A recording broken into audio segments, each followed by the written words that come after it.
Hey my friend, welcome back to Mix Smart Kickstart. Today we're taking a look at 3 big wins when mixing a kick drum.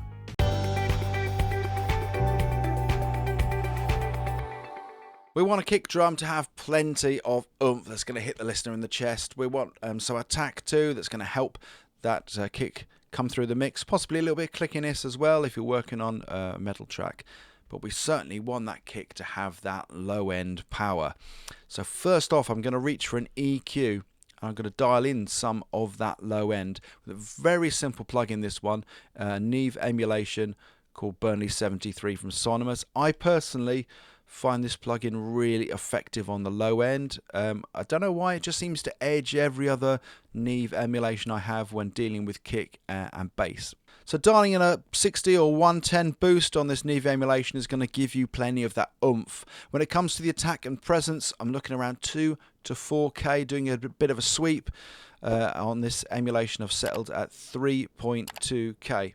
And I've also added in some saturation, which is going to bring some fatness and a little bit more energy to my kick drum. Balance things out with the output, and let's take a listen to what we've got. So first off, without our Burnley. And now without.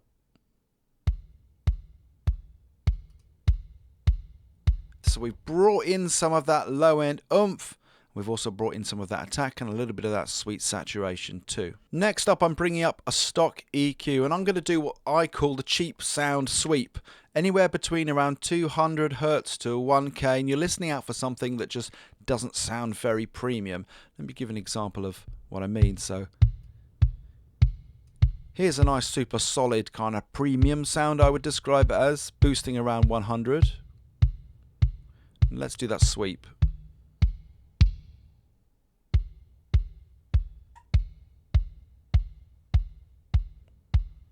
Everything just sounds a bit cheap and flappy around here, around 600-700, so I'm going to perform a cut.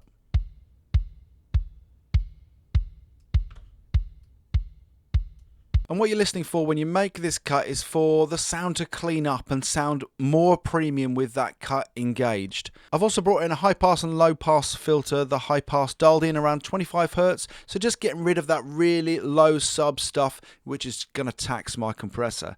And I've also dialed in the low pass just to taste. When you feel like it's taking away too much from the attack of the kick drum, then just bring it back to taste. And finally, I'm bringing in an 1176 to work with the dynamic range, but also to add plenty of oomph and consistent punch to my kick drum. Now, compression can be a tricky thing to listen out for, so here's what I do. I'll start off with a medium attack, medium release times. Typically, I'll end up with a fairly fast release time. I'm looking for that needle to be moving musically in between each kick.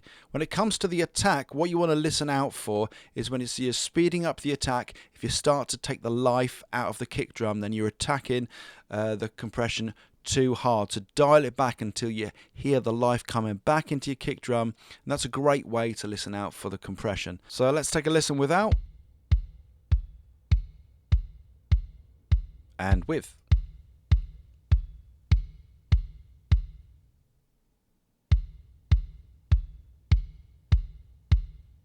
I'm hitting about 3 to 5 dB of gain reduction, and it's sounding sweet. Let's take a listen to all those 3 plugins engaged, and I'm going to turn them on and off so you can hear the difference. And bypassed. What a difference. Sounds lazy and flappy with our plugins engaged. So that was 3 simple moves, 3 simple plugins to massively improve the sound of our kick drum. I've got a guide just below this video all about the channel strip with some awesome tips in it for you. It's completely free, you can grab it. The link's just below this video. If you want to take your mixing skills, however, to the next level, I've got some awesome courses on realhomestudio.com, and I'm going to give you 10% off those courses right now with exclusive code YouTube10. Of course, don't forget to like and subscribe, but most importantly, go and have yourself a great day.